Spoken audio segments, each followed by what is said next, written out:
ఫిబ్రవరి 28న లలితా మాతాజీ గారి ఆధ్వర్యంలో మీ చేతులతో శ్రీచక్రార్చన దత్త కళ్యాణం చేసుకునే అద్భుత అవకాశం సంప్రదించండి.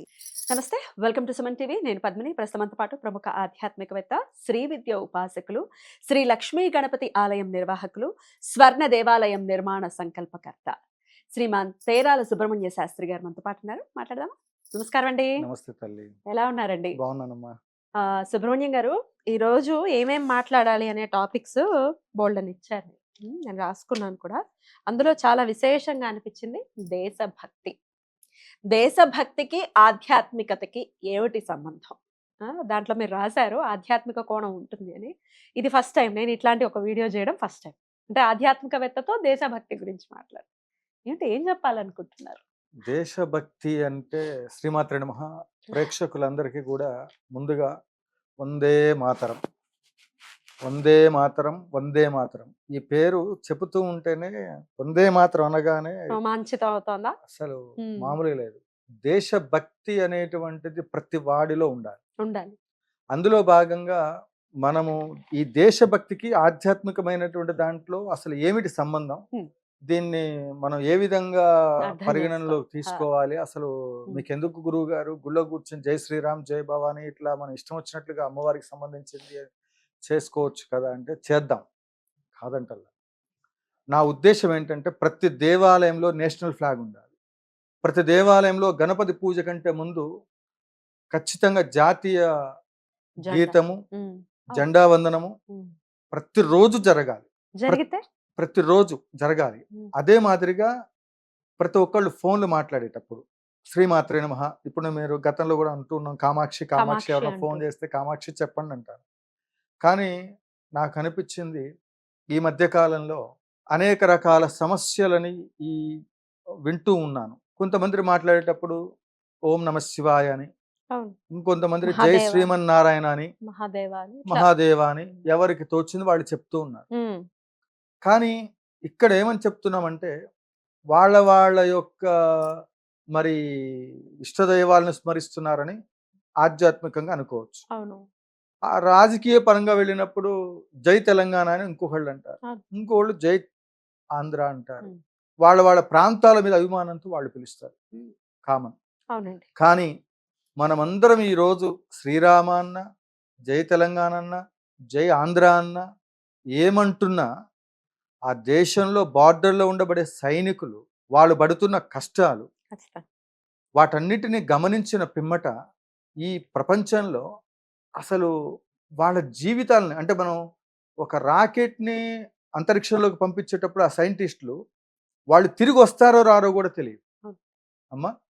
ఈ దేవాలయాలు ఆధ్యాత్మిక వ్యవస్థల పేరుతో, రాజకీయాల పేరుతో మనలో మనం కొట్టుకొని తన్నుకొని నాది గొప్ప నాది గొప్ప నాది గొప్ప అని శివరాత్రి రోజున బ్రహ్మ విష్ణు మహేశ్వరులు నేను గొప్ప అని ఆ విష్ణుమూర్తి బ్రహ్మ ఇద్దరు గనక వాళ్ళిద్దరు వాదోపవాదనలు పెట్టుకున్నట్లు, అసలంటూ శివుడు పక్క నుండి గమనిస్తున్నట్లు ఈ బార్డర్ చుట్టూ ఉండబడే సైనికులు, మన ప్రభుత్వము, మన భారతదేశపు సంస్కృతి సాంప్రదాయము, భరతవర్షే భరతఖండే మేరోర్ దక్షిణ దిగ్భాగే శ్రీశైలస్య ఈశాన్య ప్రదేశే కృష్ణా గోదావరియోర్ మధ్యప్రదేశే అని చెబుతూ ఈ సనాతన ధర్మంలో భారతదేశం అని చెబుతున్నటువంటి ఈ దేశ పేరును కూడా మనం వర్ణించగలిగేటువంటి ఒక స్థితిలో ఉన్నప్పుడు ఆధ్యాత్మికమైన వ్యవస్థలో ఎప్పటి నుంచో సంకల్పంలోనే నేను పలానా భారతదేశంలో వాడిని, శ్రీశైలము నాభిస్థానము, నేను శ్రీశైలానికి ఈశాన్య భాగంలో సత్తుపల్లిన ఊళ్ళో శ్రీశైల ఈశాన్య ప్రదేశే కృష్ణకి గోదావరికి మధ్యలో ఉన్నాను, ఇది నా అడ్రస్ మొత్తం చెప్తూ భగవంతుడికి పూజ చేస్తున్నాం.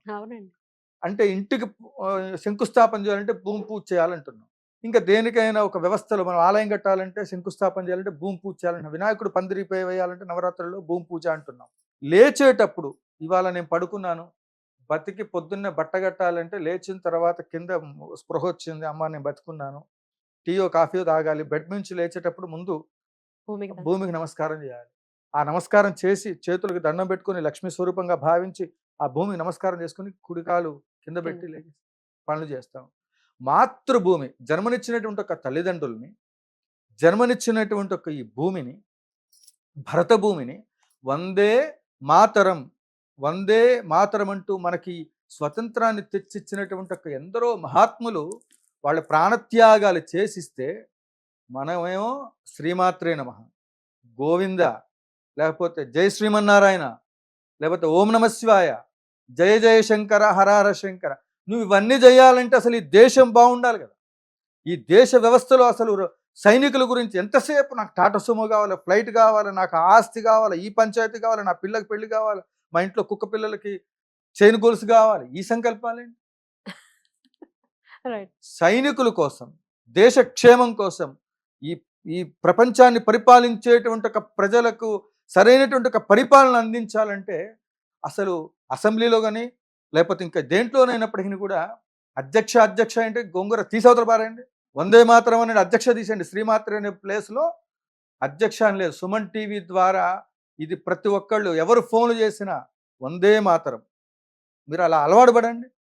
వందే మాతరం అంటున్నాం, అక్కడ మాత అని వస్తుంది, మాతరం వందే అంటున్నాం అంటే ఆ మాత ఎవరు? ఈ యొక్క భారతదేశం మొత్తం, ఈ భూమి, నువ్వు ఏదైతే ఆసేతు హిమాచలం వరకు ఉండబడి ఈ ప్రకృతి మొత్తానికి నువ్వు పూజ చేస్తున్నావు. నువ్వు పూజ చేస్తే రాముడికో, కృష్ణుడికో, నారాయణుడికో, జయ శ్రీమన్నారాయణ అంటే ఒక గురువుకు వర్తిస్తుందేమో.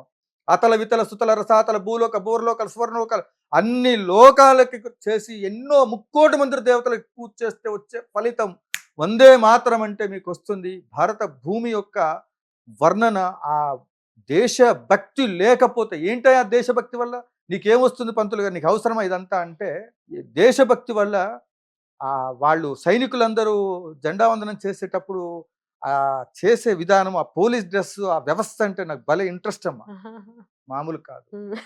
ఆ, అర్థమవుతుంది మీ మాటల్లో. ఎందుకు అంటే వాళ్ళు ఆ సెల్యూట్ చేసేటప్పుడు వాళ్ళని చూస్తుంటే ఎంత ఇట్లాంటి దేశభక్తి ఉంటే, ఎంత ఇట్లాంటి గౌరవం ఉంటే. ఇట్లాంటి పుటక పుట్టారంటే వాళ్ళు ఆ సైనికుల్ని పుట్టించినటువంటి ఒక వాళ్ళు సేవ చేస్తున్నటువంటి వాళ్ళకి, ఆ పాలకులకి, వాళ్ళందరికీ కూడా ముక్కోటి మంది దేవతల ఆశీస్సులతో సైనికులు, దేశము అందరూ క్షేమంగా ఉండాలి. ఎందుకు దీనివల్ల ఏం జరుగుతుందంటే, ఒక ఇంటికి యజమాని, సుబ్రహ్మణ్య శాస్త్రి ఇంటికి యజమాని, మేము నలుగురం మా కుటుంబ సభ్యులు ఉన్నాం. నాకేమనిపిస్తుంది అంటే నా కుటుంబానికి నేను పెద్ద కాబట్టి నాకు స్వార్థం ఉంటుంది. ఈ దేశం నాది, అందులో నాది అనుకుని దేశభక్తి పెరిగితే ఈ ప్రపంచంలో ఇప్పుడు మా ఇంట్లో పిల్లలు, మా అమ్మ నాన్న, మా కుటుంబం అంతా నా వాళ్ళని నేను ఎట్లా అనుకుంటున్నాను, నువ్వు ఇది దాటి బయటకు వచ్చి దేశభక్తిలోకి వస్తే ఈ దేశం నాది అనుకున్నప్పుడు నీ ఇంటి ఎదురు ఉన్నటువంటి వాడు నావాడు అనిపిస్తాడు, నీ ఇంటి వెనకాతలు ఉన్నటువంటి వాడు నావాడు అనిపిస్తాడు, బజార్లో కనపడ్డటువంటి వాడు వీడు నావాడు అనిపిస్తుంది. తారతమ్యం ఉండదు. అయ్యప్ప దీక్ష తీసుకున్నప్పుడు స్వామి శరణం, అయ్యప్ప శరణం, వీడు దీక్ష తీసుకున్నటువంటి వాడు బ్లాక్ డ్రెస్ చూడగానే వాడు ఎమ్మంటే ఇట్లా అంటాడు. ఒకప్పుడు అనేవాడు, ఇప్పుడు అంటలేదు. 170 వెళ్తున్నారు వ్యవస్థ.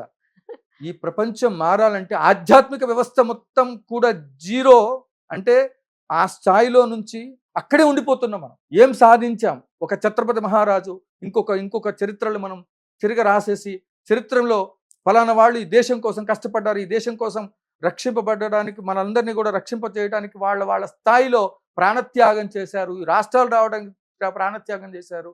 మనం ఈ రోజు కూర్చొని ఏసీలో కూర్చొని మాట్లాడగలుగుతున్నాం, వాళ్ళకి భోజనం చేయగలుగుతున్నాం. కానీ వాళ్ళ పరిస్థితులు ఏంటి అనే దాంట్లో ఒక్కళ్ళైనా ఆలోచన చేస్తే మనం అందరం వందే మాతరం అంటే మనకేం జరుగుతుందో తెలుసా? ఒక వెంకటేశ్వర స్వామికి ఇంకొక దేవాలయానికి, ఇంకో దేవాలయానికి విరాళాలు ఇచ్చి ఆ దేవుడికి పూజ చేస్తే ఆ కనపడని దేవుడు తృప్తి చెందుతాడో లేదో నాకు తెలియదు. కానీ వందే మాతరం అనే నినాదాన్ని ప్రతి ఒక్కళ్ళు తీసుకొస్తే ఆ బార్డర్లో ఉండబడే సైనికులు, అరే మనం ఒక్కళ్ళమే దేశభక్తి కోసం వచ్చానరా, మనం పిచ్చోళ్ళమా? కానీ దేశక్షేమం కోసం మనం కష్టపడుతున్నాం, దేశభక్తి ఈ రకంగా ఉందిరా అని వాళ్ళకి ఇచ్చే ఎనర్జీ ఎంత బాగుంటుందమ్మా. ప్రతి ఒక్కళ్ళు వందే మాతరం అని చెబుతూ మీ ఆ వాట్సాప్లో శాతబళ్ళు, ముల్లంగి, దిక్కుమాలిన పూజలన్నీ చేస్తారు. వాట్సాప్ స్టేటస్లో కానీ ఎలాంటి మీ ఫోటోలు పెట్టుకోకండి. నేషనల్ ఫ్లాగ్ పెట్టుకోండి. ఎప్పుడు ఫోటోలు ప్రత్యక్షంగా పెట్టకూడదు. ఆ ఫోటోల ద్వారానే ప్రయోగాలు చేస్తారు, వశీకరణలు చేస్తారు. ఫోటో ద్వారా జరుగుతుంది. మనమందరం కలిసి ఆ దేశ క్షేమం కోసం ఉన్న దాంట్లో దేశభక్తి పెరిగితే ఏమవుతుంది? మనందరికీ దేశ ప్రధాని, ఆ పై అధికారులు, పాలనా వర్గంలో ఎవరు అధికారంలో ఉన్నారో వాళ్ళు, ప్రతి ఒక్కళ్ళు వాళ్ళు చేసే అన్నదాన పుణ్యం, దేశం క్షేమం కోసం సైనికులు చేసే పుణ్యం, ఆ పాలనా వర్గం ద్వారా చేసే దానాలు, ధర్మాలు, ఈ వ్యవస్థ మొత్తానికి సంబంధించినటువంటి దాంట్లో అన్ని దేవాలయాలకి వ్యవస్థలు నడుస్తుంటాయి. ప్రభుత్వాల ద్వారా కావచ్చు, ఎవరెవరు చేస్తున్నారు. వందే మాతరం అంటే ప్రతి క్షణం అనుక్షణం వందే మాతరం అంటే అమ్మ పలుకుతుంది భరతమాత. భూమి పూజ చేస్తే మీకు ఇల్లు కావాలా, వందే మాత్రం. అలా కూడా ఆ, దాంట్లో సందేహమే లేదు. ఉమ్, అమ్మ ఉమ్. అసలు నాకు నిజంగా చెప్పాలంటే నా అనుభవంలో చెప్తున్నాను, ఉమ్. మీరు దేశభక్తిని పెంచుకోండి, మీరు రోజు వందే మాత్రం అనటానికి ప్రయత్నం చేయండి. ఖచ్చితంగా సుమన్ టీవీ ప్రేక్షకులందరికీ ఒకటే చెప్తున్నా, మీరు ఒక 10 మందికి సేవ చేసి 10 మందికి దాన ధర్మాలు చేసేటువంటి క్రమంలో ప్రతి నిమిషం కూడా వందే మాతరం. అట్లనే చిరంజీవి గారు సినిమా తీశారు, స్టాలిన్ ఏదో, ఉమ్. నలుగురికి సహాయం చేయండి 100 మందికి అవుతుందని. నాకు చిరంజీవి గారు స్ఫూర్తి, నిర్మోహమాటంగా చెప్తున్నాను. ఎందుకంటే 10 మందికి సహాయం చేస్తే వచ్చేటువంటి ఒక ఫలితం. అట్లనే జగ్గారెడ్డి గారు, ఆయన గారు ఏ నియోజకవర్గమో నాకు కొంచెం ఐడియా రావట్లేదు. ఉమ్. జగ్గారెడ్డి గారు వీడియోలు చూస్తా ఉన్నా, సూపర్. ఆయన కనపడ్డ వాళ్ళకి, కష్టంలో ఉన్నటువంటి వాళ్ళకి, ఆ జగ్గారెడ్డి గారు ఉమ్. ఆ చెప్పుల షాప్ దగ్గరికి వెళ్ళి ఆగాడా, ఎంత అవుతుంది, 20,000 అవుతుంది, ఇదిగో 50,000 ఉమ్. తీసుకో, షాప్ పెట్టు. ప్రతి వాళ్ళు ఆ విధంగా చేస్తే, కష్టంలో ఉన్న వాడిని ఆదుకుంటే ఉమ్. సమాజంలో అసలు క్రైమ్ 90% తగ్గిపోతుంది. మనలోనే మార్పు రావాలి. రావాలి. ప్రతి అది individual రావాలి లోనూ అంటే మారాలి. మీరు నేను గొప్పని, నేను ఒక స్వామీజీని, నేను గొప్పని ఇంకొకడు కాదు, దేశభక్తిని పెంచండి. జయ జయ శంకర హరహర శంకర వందే మాతరం. అద్భుతం. చాలా ఎమోషనల్ అయిపోయారు. అంటే ఆయన లోపల ఉన్నటువంటి అభిమతం అది అర్థమవుతోంది.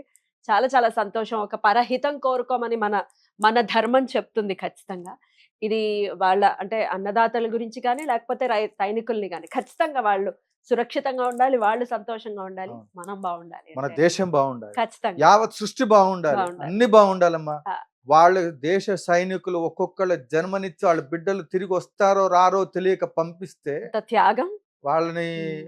ఎంత పొగిడితే, ఏం చేస్తే మనం చేస్తే ఇది తీరుతుంది. వాళ్ళ రుణం తీర్చుకోగలం. అట్లీస్ట్ కోరుకుందాం బాగుండాలి. వందే మాత్రం అంటే చాలు. ఆ. మనం కనీసం వాళ్ళకి ఈ దేశంలో ఇప్పుడు నేను శ్రీమన్నారాయణ అంట, ఇంకోటి హరిహర శంకర అంటారు, ఇంకోళ్ళు అంటారు. అదే వందే మాత్రం అంటే మన భారతీయులం ఖచ్చితంగా అనాలి. ఖచ్చితంగా వందే మాతరం. వందే మాత్రం అందరూ చేయండి అమ్మా ప్లీజ్. తప్పకుండా. నమస్కారం అండి. నమస్తే.